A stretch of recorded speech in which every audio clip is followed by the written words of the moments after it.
Prague, 1889. The boy's 5 years old. It's night. He wakes up thirsty. He calls out. His father gets up, takes him by the shirt, carries him to the balcony and closes the door. The boy stands on cold tiles in one nightshirt. He doesn't know for how long. 30 years later, he'll write his father a 100-page letter. His father will never read it. 35 years later, he'll write a novel about a man arrested for no reason. The world will call it Kafkaesque, but it wasn't a metaphor. It was a Tuesday. His name was Franz Kafka. His father didn't break him all at once. He did it methodically for 16 years. And by 16, Franz was already gone. What was left was someone who only knew how to write. Here's how it happened. To understand what happened to Franz, you have to understand who his father was. Hermann Kafka was born in 1854 in a Czech village called Osek. His father was a kosher butcher. The family was poor. Hermann slept on the floor with 5 brothers. He left home at 14 to work. He served 3 years in the army. By 30, he had pulled himself out of the village and into Prague, where he opened a shop selling fancy goods, gloves, umbrellas, parasols. He married Julie Lowy, a quiet woman from a wealthier, more educated Jewish family. Hermann considered himself a self-made man, and he was right. Franz was born on the 3rd of July, 1883, the first child. 2 brothers were born after. Both died as infants. 3 sisters came later. Franz was the only son who lived. He was thin, quiet, often sick. He read too much. He stuttered or nervous. He was, in Hermann's eyes, a disappointment from the beginning. Years later, in 1919, Franz tried to explain what living with this man had been like. He wrote a letter, 100 pages. He never sent it directly, but in that letter, he described 4 scenes, 4 memories, 4 places where the damage was done. These are the scenes. The first one is the balcony. You already saw it. A small child asks for water. The father carries him outside and locks the door. The child stands on cold stone in a nightshirt. Franz wrote this about it. Even years afterwards, I suffered from the tormenting fancy that the huge man, my father, the ultimate authority, would come almost for no reason at all and take me out of bed in the night and carry me out onto the balcony. And that, consequently, I was a mere nothing for him. The second scene is the dinner table. Hermann ate the way a man eats who has earned his food. He chewed loudly. He threw bones onto his plate. He cleaned his teeth with his fingernails at the table. He cut his nails. Sometimes he sharpened pencils. And at the same time, he demanded that the children behave perfectly. No elbows, no crumbs, no talking. Eat fast, but not too fast. Don't waste, but don't take too much. Franz watched this every night. He learned one thing. Rules existed, but they were not for everyone. They were for him. The third scene happened in the swimming hut by the Moldau River. This is the one Franz returned to most often, the one he could never shake. Hermann took him swimming. They undressed in the changing hut together. Hermann was huge, broad-shouldered, muscular, a man who had carried sacks of leather for 30 years. Franz was small, pale, bony, a boy who had never carried anything. They stood there together, and then they walked out, the father holding the small son by the hand in front of everyone at the pool. Here's what Franz wrote about that moment. Inside the hut, I felt a miserable specimen. And what's more, not only in your eyes, but in the eyes of the whole world. For you were for me the measurement of all things. When your father is the measure of all things, you cannot measure up. There is no escape. Every yardstick you will ever use against yourself for the rest of your life is his. Fourth scene is the threat. When Hermann was angry, and he was angry often, he had a phrase he used in Franz. I'll tear you apart like a fish. He never did it. He never raised his hand. He didn't have to, because Franz understood, even as a child, that the threat was not really about being hit. The threat was about being seen as something that could be torn apart, like a fish, not a son, a thing, a small, soft, gutted thing on a kitchen table. Put those 4 scenes together, and you have the machine. A child who is punished for needs he can't help having, held to rules his father openly breaks, compared to a body he can never have, and reminded, casually, that he could be torn apart at any moment. This is what Hermann did, not in one terrible day, across 16 years of small Tuesdays. And by 16, the damage was finished. Franz had stopped speaking to his father in any real way. He had stopped bringing friends home. He had started writing things at night and burning them in the morning. He had also learned the one skill that would define the rest of his life: how to disappear in plain sight. Disappearing in plain sight looks like this. You go to school, you get good grades, you're quiet, teachers like you. You don't cause problems.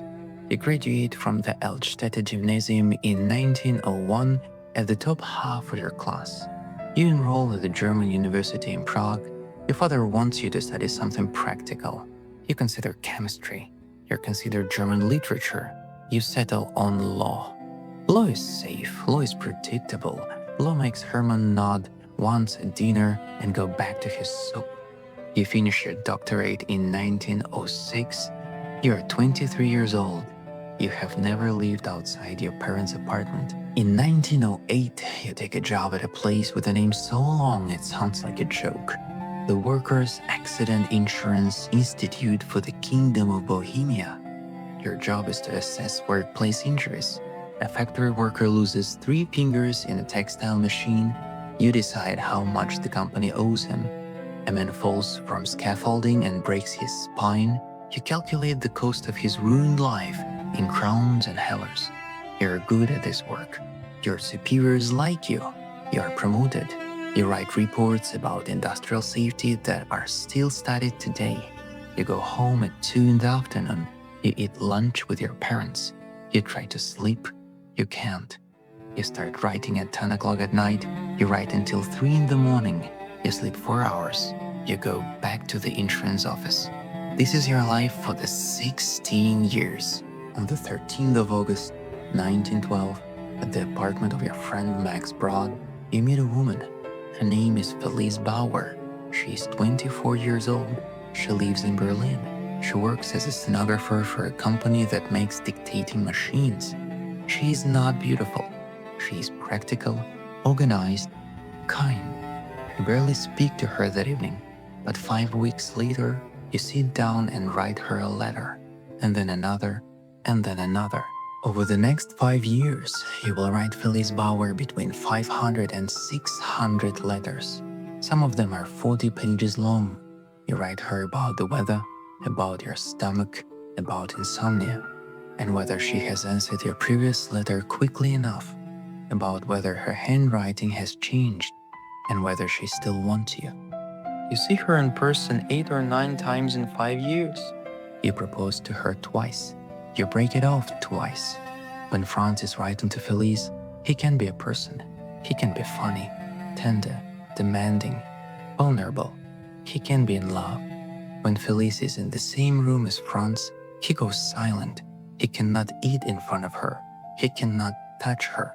He talks about her body as if it is a problem to be solved. Because the body is the changing hot by the river. The body is where Hermann stood huge and Franz stood small. You cannot love someone with a body that is, in a father's measure, a failure. So Franz loves on paper, from a distance of 300 miles, through the post. The same year he meets Felice, in 1912, he writes a story in a single 22-hour sitting. It is about a traveling salesman named Gregor Samsa, who wakes up one morning to find he has been turned into an insect. His family is horrified. His father, especially, is horrified. There is a scene late in the story. Gregor crawls out of his room. The father picks up an apple from a bowl on the sideboard and throws it at him. The first apple bounces off. The second one hits Gregor in the back and lodges in this shell.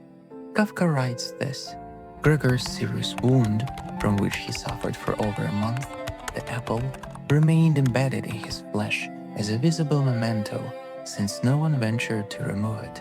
A wound from the father that no one dares to take out. Gregor dies of it.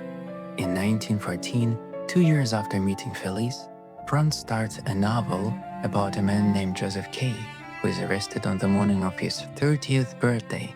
The arresting officers will not tell him what he has done. The court will not tell him what he is accused of. The trial drags on for a year. Joseph K. tries to defend himself. He cannot, because there is no charge to answer. In the final chapter, 2 men in black coat come for him. They take him to a quarry. They put a knife into his heart. His last words are, "like a dog." Kafka never finished this novel. He never published it. He kept it in a drawer. In August 1917, Franz wakes up in the night coughing. There is blood on his pillow. He goes to a doctor. The diagnosis is tuberculosis. In 1917, tuberculosis is a death sentence, slow but certain. The average survival from diagnosis is 5 to 7 years. Franz writes in his diary about the diagnosis. He does not write that he is afraid. He writes that he feels relief. Because now there is a reason. Now there is a reason he cannot marry Felice. A reason he cannot have a family. A reason he cannot become his father. A reason he cannot be a man with a body that works. The body that failed him at the changing hut has finally given him an exit. 4 months later, in December 1917, he breaks the engagement with Felice for the second and final time. He will never see her again. He is 34 years old. He has been disappearing for 34 years. He has 6 years left. In November 1919, Franz is 36 years old. He is sick. He has been sick for 2 years. He is taking a leave from the insurance office. He goes to a small pension in a village called Schocken in northern Bohemia to rest. He brings paper. He brings a pen. And over the course of a few days, he writes the longest letter of his life. It is addressed to his father. It is 100 handwritten pages. It begins like this. "Dearest father, you asked me recently why I maintain that I am afraid of you. As usual, I was unable to think of any answer to your question, partly for the very reason that I am afraid of you, and partly because an explanation of the grounds for this fear would mean going into far more details than I could even approximately keep in mind while talking. What follows is the most precise psychological document any son has ever written about any father. Franz does not scream. He does not accuse in the way a child accuses. He builds his case like a lawyer. He gives evidence. He cites scenes. He anticipates Hermann's defenses and answers them in advance. He describes the balcony. He describes the changing hut. He describes the dinner table. He describes the threat about the fish. He writes about how Hermann mocked his friends, how Hermann dismissed his writing, how Hermann disapproved of every woman Franz tried to marry, while simultaneously demanding that Franz get married and produce grandchildren. He writes the sentence that is the whole letter compressed into one image. Sometimes I imagine the map of the world spread out and you stretch diagonally across it. And I feel as if I could consider living only in those areas that are not covered by you or are not within your reach. Franz writes another line. It is the line that explains everything he ever wrote. My writing was about you. In it, I only poured out the sorrow I could not sigh out at your breast. He's telling his father directly, the books are not philosophy, they are not parables, they are not about modern man or alienation or bureaucracy. They are about you. I have been writing about you for 15 years. You just did not recognize yourself because I disguised you as a court, a castle, an insect's father, a butcher. You are in every page. Franz finishes the letter. He folds it. He brings it back to Prague. And then he does something strange. He does not hand it to his father. He gives it to his mother, Julie, the quiet woman from Pozhegrady who has spent 40 years standing between her husband and her children, smoothing things over, apologizing for him, asking the children to be patient, to understand, to forgive. He asks her to give the letter to Hermann. Julie reads it. She does not give it to her husband. She returns it to her son. There are two ways to read this. The first way is sympathetic. Julie was protecting her family. She knew that if Hermann read this letter, the marriage would explode. The household would break. Franz was already sick. He could not survive an open war with his father. So she chose peace. She chose silence. She gave the letter back. The second way is darker. For 40 years, Julie had a job. Her job was to make sure her husband never had to face what he had done. She softened his rage. She apologized to the children on his behalf. She told them he loved them in his way. She was the buffer. And when her son finally, after 36 years, found the words, she did her job one last time. She protected the father from the son. The letter sat in a drawer for the rest of Franz's life. Hermann died without ever reading a word of it. Julie died without ever speaking of it. Franz never tried to deliver it a second time. The letter survived because Max Brod did what Max Brod always did. He saved it. It sits today in the German Literary Archive in Marbach. 100 pages of handwriting, the most famous unread letter in the history of literature. And here is what that letter proves. The machine that Hermann built around his son worked perfectly to the very end. Even when Franz found the exact words to describe his wound, the system around him made sure those words never landed. The son was guilty of something he could not name, to a father who would never hear the charge. That is the trial. That is the whole thing. In July 1923, Franz Kafka goes to the Baltic Sea.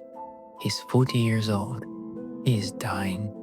He weighs less than 50 kilograms. He has been writing in the margins of his life for so long that there is almost no center left to defend. His sister Ellie has rented a house in a small resort town called Müritz. She brings her children. She brings Franz to get him out of Prague, out of his parents' apartment, into the sea air. Next door to the house is a summer camp for Jewish children from Berlin. Franz watches the children from his window. He likes the sound of them. One evening he walks over to the camp's kitchen. A young woman is cleaning fish. Her name is Dora.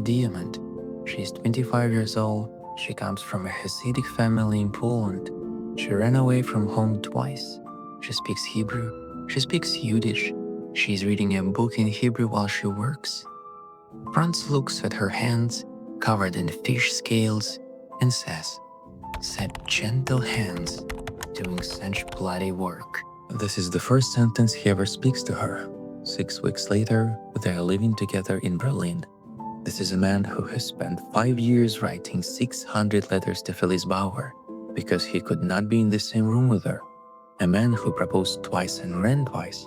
A man who in his entire life had never lived with a woman, never lived outside his parents' apartment, never, as far as we know, had a sustained physical relationship with anyone. And 6 weeks after meeting Dora, he's in a small apartment in a Berlin suburb called Steglitz, sharing a bed with her, eating breakfast across from her, walking to the park with her, writing at the table while she reads on the couch. He's 40 years old. He's finally doing the simplest thing a human being can do. And he had to wait until he was dying to do it. He was dying. The body had stopped being a battlefield. There was nothing left to defend. There was no future to fail in. You cannot be a disappointing son and a husband and a father in 20 years if you do not have 20 years. You can only have now. So he had now. The Berlin winter of 1923 is one of the coldest in memory. The German economy has collapsed. A loaf of bread costs 1 billion marks in the morning and 2 billion by the afternoon. Coal is almost impossible to find. Franz and Dora live on Franz's small pension from the Insurance Institute, which is, in real terms, has shrunk to almost nothing. They are cold. They are hungry. Franz writes to his sister, "I have never been so happy." He writes a few more stories in Berlin. One of them, called The Burrow, is about a creature who has built a perfect underground home and spends every waking moment listening for the enemy who is coming to destroy it. He never finishes it. The ending is missing. Some scholars think Dora burned the ending after Franz died, at his request. We don't know. What we know is that by March of 1924, the tuberculosis has moved from his lungs to his larynx. His throat is collapsing. He can no longer eat solid food. Swallowing water is agony. Dora takes him to a sanatorium near Vienna, a place called Curling. The last 3 months of Franz Kafka's life happen in 2 small rooms in a sanatorium in the Vienna woods. He cannot speak. The tuberculosis has destroyed his vocal cords. He communicates by writing on small slips of paper. Scholars later call them the conversation slips. They survive. We can read them. They are mostly about flowers, food he wishes he could eat, instructions for Dora, jokes about the doctor. They are small. They are tender. They are the writing of a man who has finally, in the last 2 weeks, stopped being afraid. One of them says, "Lemonade, everything was so infinite." In the last days, the pain becomes unbearable. He cannot swallow water. He cannot swallow his own saliva. The morphine is rationed. There is not enough. He writes a note to his doctor, a young man named Robert Klopstock, who has become a close friend. The note says, "Kill me, or else you are a murderer." He's asking for more morphine, enough to end it. Klopstock gives him a larger dose, not enough to kill, but enough to let him sleep. On the 3rd of June, 1924, at around noon, Franz Kafka dies in Dora's arms. He is 40 years old, 1 month short of his 41st birthday. His body is taken back to Prague. He is buried on the 11th of June in the new Jewish cemetery in the Olszany district. Hermann is at the funeral. He stands by the grave. We do not know what he is thinking. There is no record of him weeping. Hermann will live for another 7 years. When he dies in 1931, he is buried in the same grave as his son.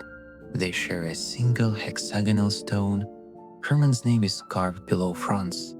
In death, finally, Franz is on top of his father. It is the only victory he ever had. Now we come back to the apple. Franz had asked Max Brod to burn everything, every manuscript, every diary, every letter, the trial, the castle, the unfinished novel about America, the conversation slips from Curling, the 100 pages addressed to his father. Brod did not burn any of it. He spent the next 40 years of his life editing, publishing, and defending Franz Kafka.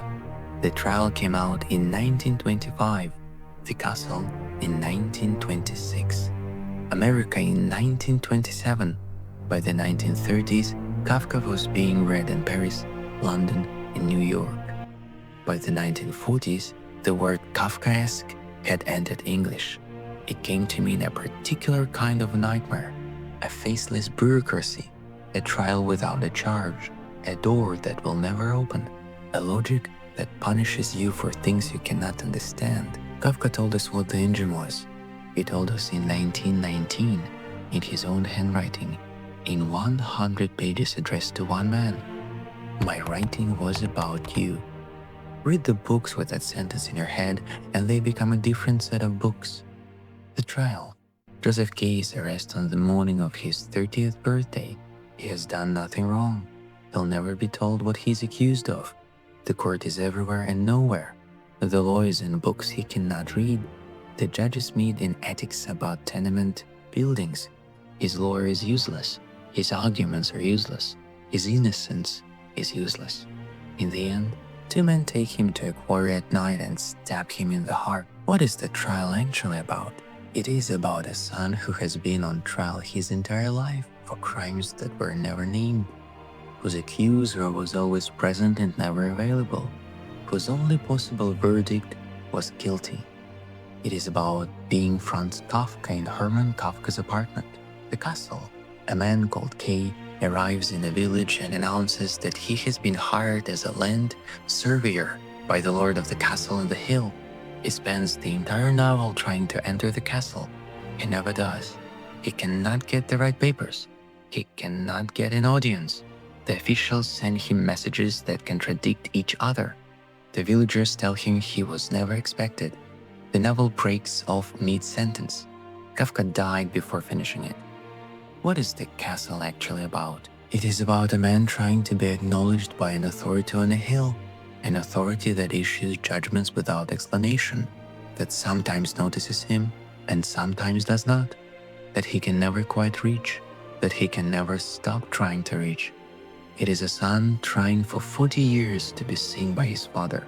And then there is the metamorphosis. A young man wakes up one morning and discovers his body has become repulsive. His family is disgusted by him. They lock him in his room. They feed him with scraps. His sister, who once loved him, eventually decides he has to go. The father is the worst.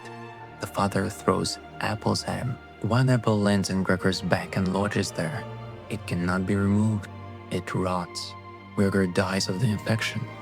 For 100 years, students have been taught that this is a story about the dehumanizing pressures of modern capitalism, about alienated labor and the bourgeois family, about metaphor. It is not a metaphor.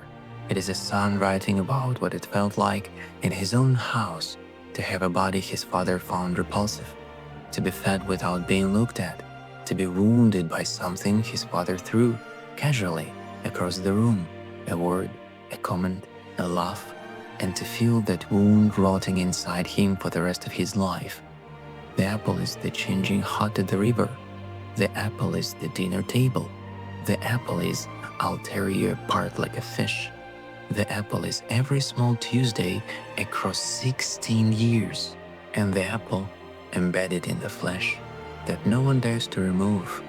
That is the wound Franz carried into every room he ever entered, into the insurance office, into Felice's letters, into the changing hut, into the sanitarium at Curling, into the grave he now shares with the man who put it there. If you go to Prague today, you can visit the new Jewish cemetery in Olszany. You can find the grave easily. It is signposted. Tourists come. The stone is shaped like a hexagonal crystal. It is taller than a man. The lettering is clean and modern. It says, in 3 rows, top to bottom, Dr. Franz Kafka, 1883 to 1924. Hermann Kafka, 1854 to 1931. Julie Kafka, 1856 to 1934. The son is on top, but the father is underneath, holding him up forever. The letter is in Marbach. The novels are in every language on earth. The conversation slips are in archives in Israel and Germany and England. Hermann Kafka is remembered today for exactly one reason. His son wrote about him. Franz never said to his father what he wanted to say, but he said it to us. And we're still listening.